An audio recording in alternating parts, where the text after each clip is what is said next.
मोटी रकम। जी हां, जो कि गलत है। कोर्ट के आदेश के बावजूद बिल्डर्स सुधरने का नाम नहीं ले रहे। बिल्डर्स लगातार ओपन पार्किंग के नाम पर बायर से एक्स्ट्रा चार्ज ले रहे हैं। खुलेआम बिल्डर्स ये काम कर रहे हैं जिसका उन्हें किसी का भी कोई डर नहीं।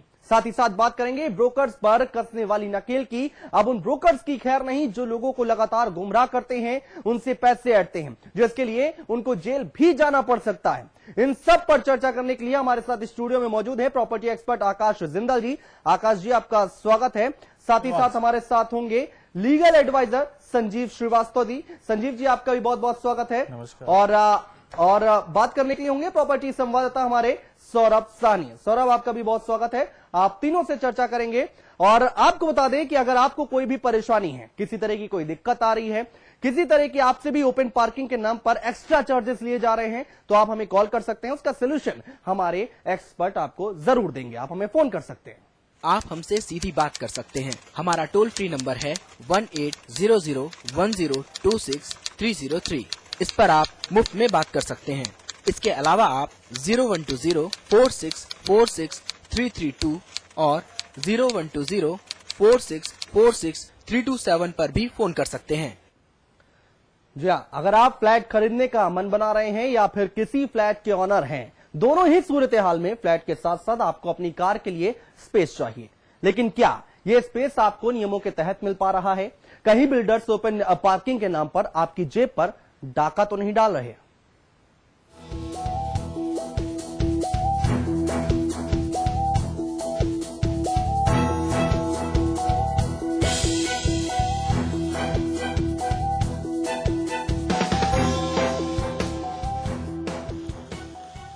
बिल्डर्स की मनमानी का सिलसिला लगातार जारी है। जहां बिल्डर्स आम बायर्स को आए दिन चूना लगाते हैं, वहीं दूसरी ओर डेवलपर कोर्ट के आदेश के खिलाफ भी काम करते दिखाई दे रहे हैं। यानी कोर्ट के आदेश की खुलेआम उड़ाई जा रही हैं धज्जियां। जी हां, सुप्रीम कोर्ट के फैसले के बाद भी बिल्डर्स धड़ल्ले से ओपन पार्किंग बेच रहे हैं। बिल्डर्स ओपन पार्किंग के लिए पैसे नहीं मांग सकते। सोसाइटी या कंपनी ओपन पार्किंग को अलॉट कर सकती है। सुप्रीम कोर्ट के मुताबिक बिल्डर्स सिर्फ फ्लैट की कीमत लेंगे और अन्य जो साझा सुविधाएं दी जा रही हैं, उनका पैसा बायर से नहीं लिया जा सकता। उदाहरण के तौर पर पार्किंग, लॉन, लिफ्ट, सीढ़ियां जैसी सुविधाओं का पैसा फ्लैट खरीदने वालों से नहीं लिया जा सकता है। लेकिन बड़ा सवाल ये खड़ा होता है कि क्या इस फैसले से एक उपभोक्ता को राहत मिल पा रही है?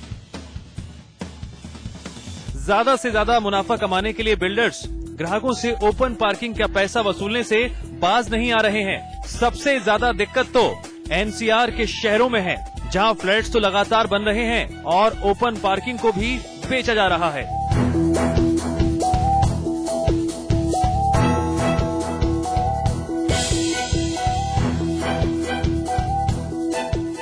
आपको बता दें, साल 2010 में सुप्रीम कोर्ट ने ओपन पार्किंग को बेचने पर रोक लगा दी थी।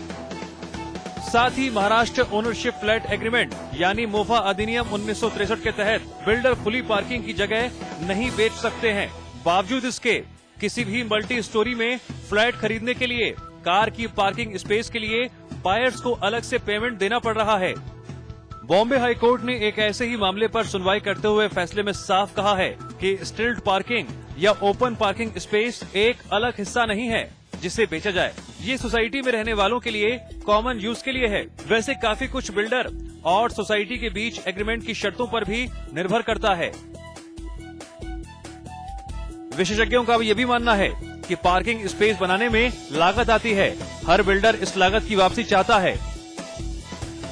मतलब साफ है, कहीं न कहीं बिल्डर्स हिला हवाली का रवैया अपना रहे हैं। ऐसे में ओपन पार्किंग को लेकर कई सवाल खड़े होते हैं, जिनको लेकर अक्सर बायर्स कंफ्यूज रहते हैं और इसका सीधा सीधा फायदा उठाते हैं बिल्डर्स।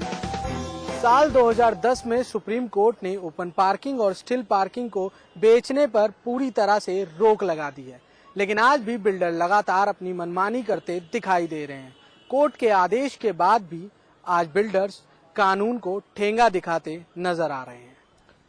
और हमारे एक्सपर्ट हमारे साथ लगातार मौजूद हैं। लीगल एडवाइजर हमारे साथ हैं, सौरभ साहनी हमारे साथ हैं। चर्चा करने के लिए आकाश जी के पास सबसे पहले चलेंगे। आकाश जी, ओपन पार्किंग बेची जा रही है, कितना सही? देखिए, मेरे हिसाब से इसका सोल्यूशन वही होना चाहिए जो कई बार मैंने जिक्र की है कि हमारे पास एक रेगुलेटर होना चाहिए रियल एस्टेट का, और रियल एस्टेट की जो रेगुलेटरी बॉडी हो वो सारा का सारा कोई भी डेवलपर अगर कोई प्लान लेके आता है कि मुझे फ्लैट्स बेचने हैं तो उसमें क्या क्या चार्ज कर सकता है, किस किस चीज के चार्जेस कर सकता है, किस किस चीज के चार्जेस परमिसिबल हैं, वो रेगुलेटरी बॉडी से अप्रूव करा के फिर वो कस्टमर से चार्ज करे। उससे जो है कई तरह की जो कंफ्यूजन्स हैं, कई तरह की जो हैं जिसके अंदर क्लैरिटी नहीं है, वो चीजें साफ हो लेकिन जाएंगी। बिल्डर्स जो मनमानी कर रहे हैं आकाश जी, सुप्रीम कोर्ट का आदेश आ गया 2010 में, उसके बावजूद वो ओपन पार्किंग बेच रहे हैं, 2-2 लाख रुपए लिए जा रहे हैं बायर से, ये गलत है कि नहीं? देखिए, मैं वही तो कह रहा हूं कि अल्टीमेटली जो है अगर बिल्डर कोई भी गलत काम करता है तो उसका सोल्यूशन क्या है, मैं तो सोल्यूशन की तरफ बढ़ना चाहता हूं। अगर हमारे पास एक रेगुलेटरी बॉडी आ जाती है तो कोई भी चार्जेस अगर बिल्डर लेगा तो that have to be approved by the regulator. So if there is anything illegal which the builder wants to charge, that would be stopped. और इसमें जो है अगेन मैं सरकार से बार बार पिछले 5 साल से लगातार तमाम टीवी चैनल पे गुहार लगा रहा हूं। कई बार ये जवाब मिलता है कि रेगुलेटर इसलिए नहीं आ सकता क्योंकि स्टेट गवर्नमेंट्स का सब्जेक्ट है और सेंट्रल लेवल पे रेगुलेटर नहीं बन सकता। मेरे हिसाब से अगर सेंट्रल लेवल पे अभी रेगुलेटर नहीं भी बन सकता तब तक कम से कम हर स्टेट गवर्नमेंट अपना रेगुलेटर जरूर लाके रखे ताकि बायर से किसी तरह की कोई इलीगल पेमेंट किसी भी तरीके की हो वो चार्ज ना की जा सके, बायर के इंटरेस्ट को प्रोटेक्ट किया जाए। बिकॉज अगेन बात घूम फिर के वहीं आती है कि आप फ्लैट लेने जा रहे हो, जिंदगी भर की शायद कमाई वहां इन्वेस्ट होने जा रही है, या शायद लोन लेके पैसा इन्वेस्ट करने जा रहे हो जो आपने आने वाले 15, 16 साल, 17 साल तक चुकाना है। तो वहां पे कस्टमर का, होम बायर का इंटरेस्ट जो है प्रोटेक्ट करना सरकार की मेरे हिसाब से पैरामाउंट ड्यूटी बन जाती है। और हमारी सरकार का तो नारा है हाउसिंग फॉर एवरीवन। जब हाउसिंग फॉर एवरीवन का नारा है तो हम किसी भी एस्पेक्ट में, मैं ओपन पार्किंग की जगह ओवरऑल एस्पेक्ट्स की बात करूंगा, बिल्डर की मर्जी पे हमें फ्लैट बायर को नहीं छोड़ना चाहिए। दिस इज बिल्कुल वेरी वेरी इंपॉर्टेंट। सौरभ के पास चलेंगे। सौरभ, आपने लोगों से बात की होगी, कितने कितने रुपए लिए जाते हैं इनसे, लोग परेशान हैं, क्या लोगों को जानकारी नहीं है इस बारे में कि ये गलत हो रहा है? अनुज, जो लोग फ्लैट खरीदने जाते हैं उन्हें ज्यादातर जानकारी नहीं है अभी भी, क्योंकि 2010 का मामला था।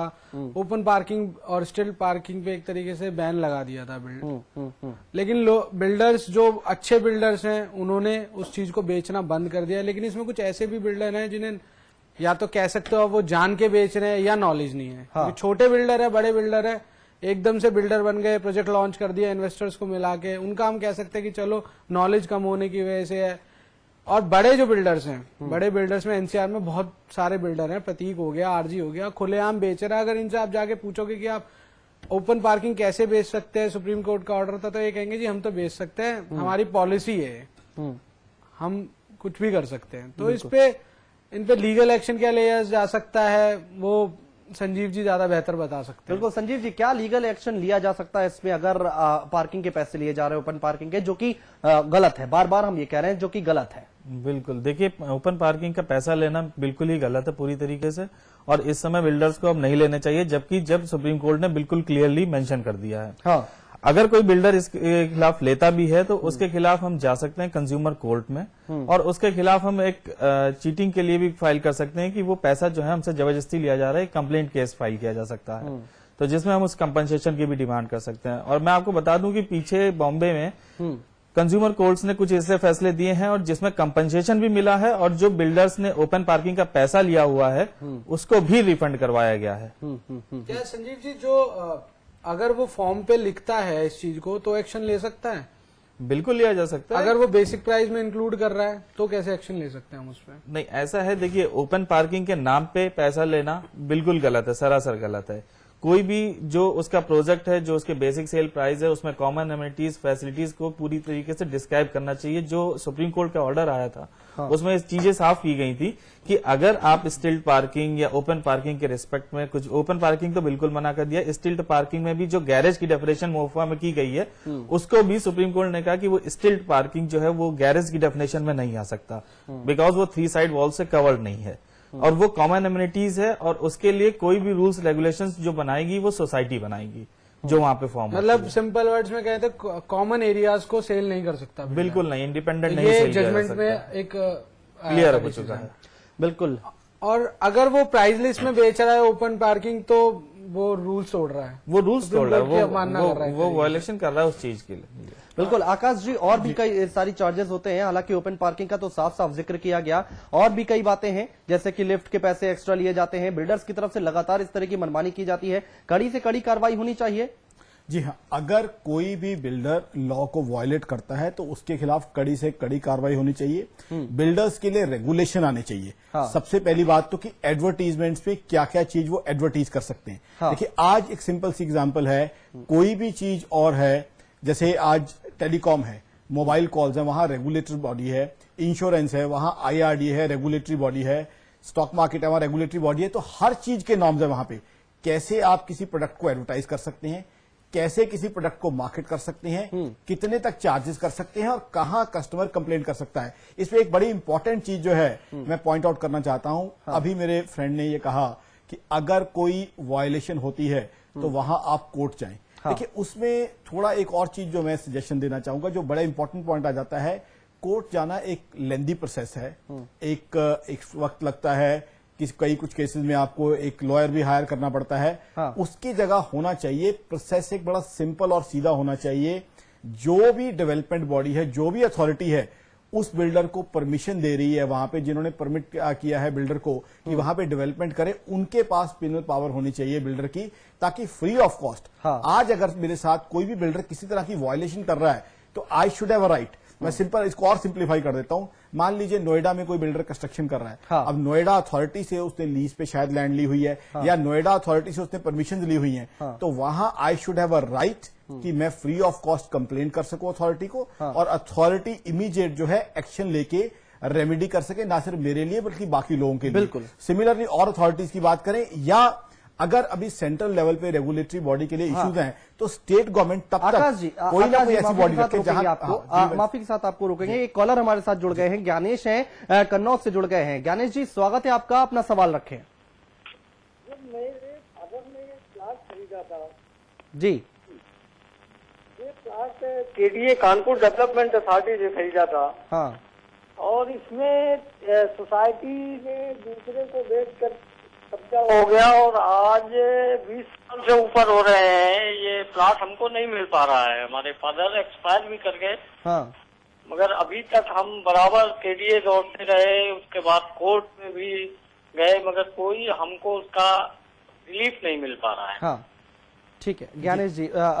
सुना आपने आकाश जी और संजीव जी। संजीव जी के पास पहले आएंगे। संजीव जी, लीगल एडवाइस क्या देना चाहेंगे आप ज्ञानेश जी को? देखिए, जैसा इन्होंने बताया है कि इन्होंने कोर्ट में केस फाइल कर रखा है, और आई थिंक मुझे सुनाई दिया कि शायद 20 साल हो गए हैं इस चीज के लिए।